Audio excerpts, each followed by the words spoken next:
Last week, we talked about a book featuring a Marvel superhero. So this week, let's take a look at a story featuring the Dark Knight himself, Batman. Today's book is Batman Hush, written by Jeff Loeb and illustrated by Jim Lee. First reason I'm recommending this book is because of Jim Lee. His art is simply beautiful. Lee got his start at Marvel in the 1980s, first attracting attention for his work on Punisher.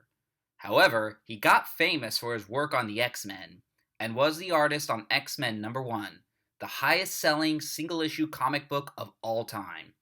His art became the standard for X-Men animation, toys, games, and other merchandise during the 1990s, and is still considered iconic today. Fans of the 1990s animated series, you might recognize his style. Hey, shouldn't somebody get off their lazy ass and get back to working on an abridged series about that show? I'm sure he's hard at work. Sometimes.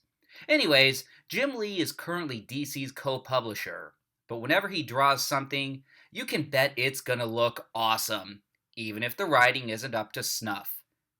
Looking at you, Frank Miller. Which makes today's book extra special. The plot of Hush is that a new villain has discovered Bruce Wayne's secret identity and is orchestrating a plan to kill him involving most of Batman's rogues gallery. And along the way, Batman starts a romance with Catwoman. No, I'm not spoiling anything. Heck, even the back of the trade shows the two making out. And really, that's about all I want to say regarding the plot. I'd rather you enjoy the rest of it on your own. If I had to criticize, I'd say that the mystery itself isn't that great. This was my first Batman story, and even I was able to figure out the mysterious new villain on my first read-through.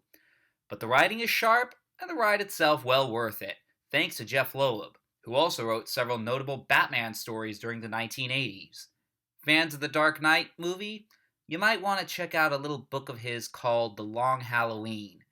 Another major reason why I recommend this book to new Batman readers is that it's basically a Batman's greatest hits collection. It features almost every major Bat villain, from the A-listers, the C-listers, to the "Seriously, she got adapted from the Bruce Timm cartoon?" There's even a nice little throwdown with another superhero just for good measure. No, I won't tell you who, but I'm sure you can guess. It also gets you up to speed on what's happened to most of Batman's supporting cast, such as Dick Grayson, the original Robin. Turns out during the 80s, he decided to, stop wearing little tiny shorts because he was in his 20s and that was getting a little bit weird.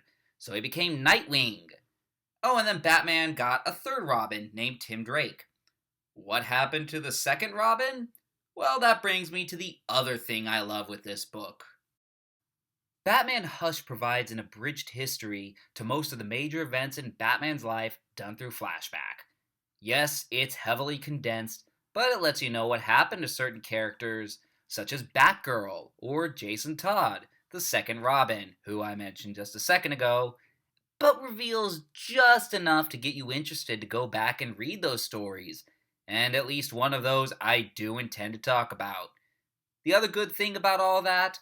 Most of the backstory that you read about in this comic is still in continuity. See, a problem with DC Comics is their tendency to every decade or so say, "Well, our universe is too damn complicated. Blow it up and start over!" And then never really bother to clarify what is and isn't still in canon. But don't worry, most of the backstory and events that you read about in this book are still in canon. So, no worries there. I'm just happy us Marvel Comics fanboys, we never have to deal with this nonsense. Oh, shut up! Batman Hush is available in a single trade paperback. It's a pretty popular and fairly recent story, so you should have an easy time hunting down a copy.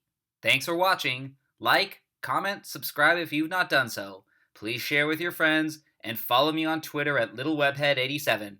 Thank you, and have a good one.